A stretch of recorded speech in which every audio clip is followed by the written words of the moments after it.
Paul Václavic, Lo malo de lo bueno o las soluciones de Hécate. Capítulo primero. La confianza es el mayor enemigo de los mortales. Había una vez un hombre que vivía feliz y satisfecho hasta que un día, quizá por curiosidad vana, quizá por pura imprudencia, se planteó la pregunta de si la vida tenía sus propias normas.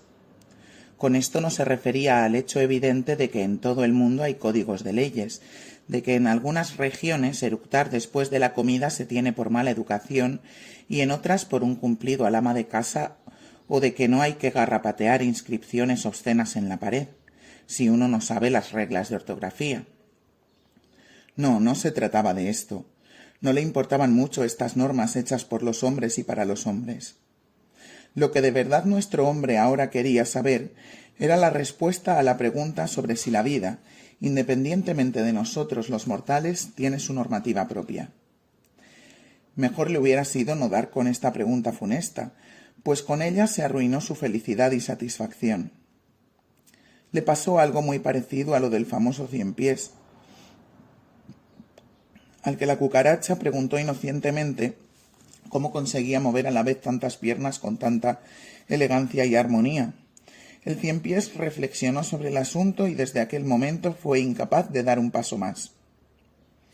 Dicho de un modo menos trivial, a nuestro hombre se le pasó como a San Pedro, que saltó de la barca para ir hacia Cristo, que caminaba sobre las aguas, hasta que de repente se le ocurrió que este suceso milagroso era imposible, y de súbito se hundió en las aguas y poco le faltó para ahogarse.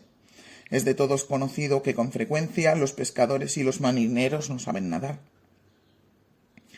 Nuestro hombre era un pensador correcto. Esto ya era una parte de su problema.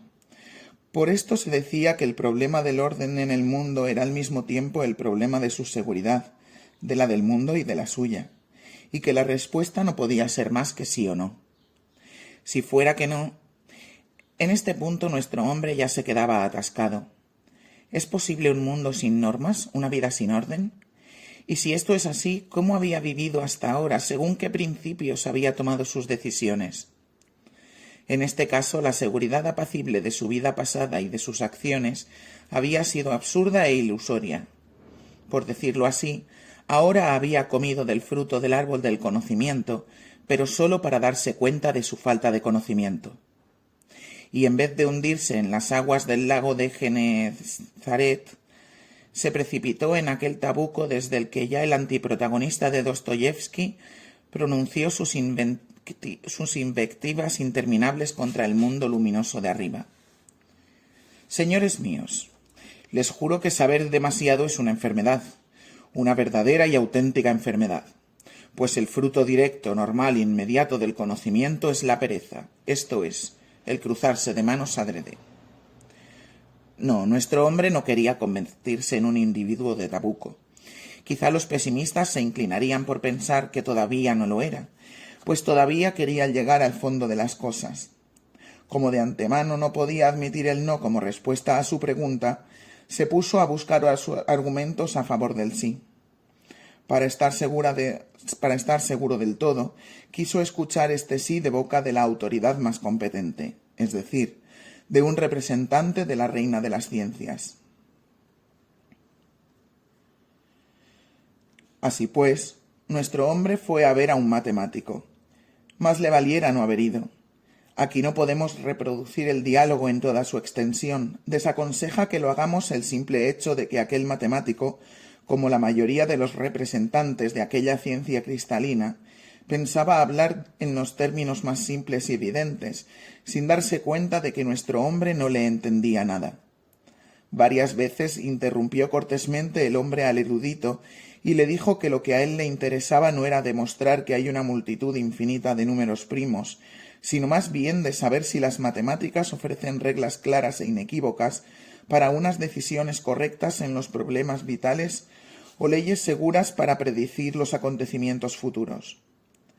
El especialista creyó haber entendido finalmente lo que pretendía su visitante.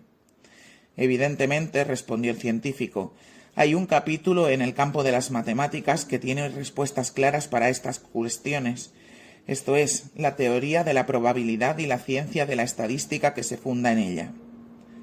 Así, por ejemplo, sobre la base de investigaciones llevadas a cabo a lo largo de decenios, se puede afirmar con una probabilidad que linda con la seguridad que el uso del avión es un medio de transporte completamente seguro para un 99,92% de los pasajeros, pero en cambio que un 0,08% mueren de accidente. Cuando nuestro hombre insinuó que quería saber a cuál de estos porcentajes pertenecía él personalmente, el matemático perdió la paciencia y lo puso de patitas en la calle. No hay motivo de explicar ahora el camino de amargura largo y valioso que llevó a nuestro hombre a pasar por las estaciones de la filosofía, lógica, sociología, teología, algunos cultos y otras explicaciones del mundo de segunda categoría. El resultado siempre fue esencialmente el mismo que el del diálogo con el matemático. Siempre parecía que cada una de estas ciencias tenía la solución verdadera, pero siempre salía inesperadamente algún inconveniente o alguna complicación que cuando parecía que la seguridad ya estaba al alcance de la mano, la alejaba a gran distancia. Por ejemplo, hasta el fin del tiempo, hasta la consecución de algún determinado estado de espíritu extraordinario, o hasta llegar a unas condiciones que, por desgracia, sólo tenían validez cuando de hecho ocurrían. El efecto sólido de esta búsqueda de certeza fue únicamente algo que llamó menos la atención de nuestro hombre que de sus semejantes. Si antes, como ya hemos dicho, había vivido con confianza ciega e inocencia infantil, ahora estaba poseído por la seguridad. Algunas veces llegaba incluso a preguntarse cómo había sido posible vivir tanto tiempo seguro y satisfecho, cuando no se le ocurría nunca pensar sobre la seguridad y la certeza. ¿Cómo era posible sentirse ahora siempre más inseguro, cuando además de sus investigaciones tomaba medidas concretas de seguridad para desterrar los peligros que se podían constatar siempre con mayor frecuencia? Precisamente en estas medidas, lo que llamaban la atención de los otros,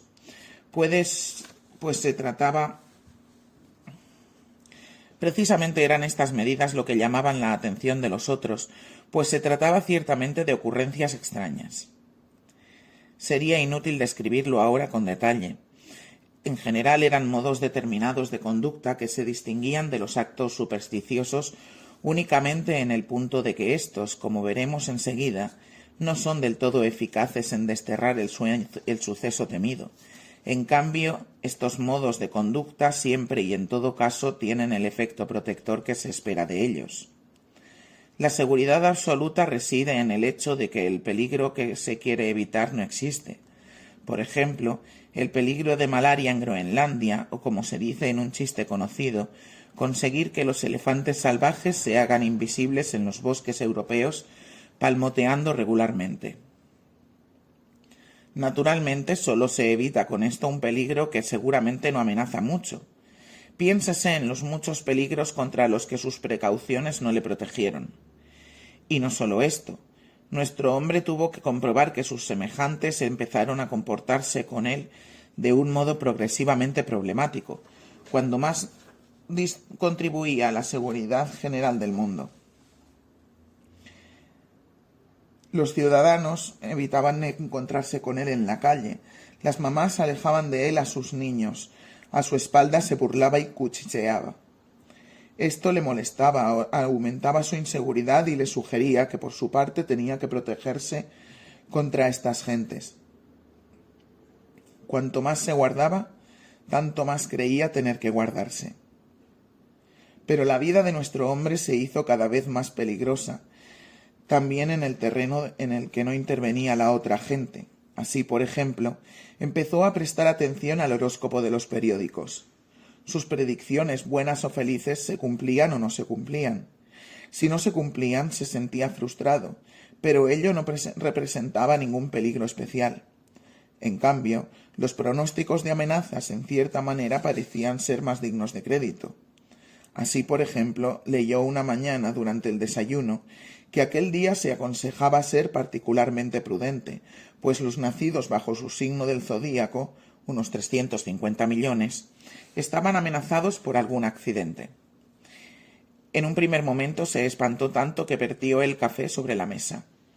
Pero como le pareció ver que verter el café no bastaba para un accidente serio, a fin de poner otra vez el mundo en orden, decidió no tomar el autobús aquel día, sino ir al trabajo a pie. Ir a pie es sin duda más seguro que ir en coche, pero como se sabe, cada paso 13 es peligroso. No hablemos de cada peldaño 13 de una escalera.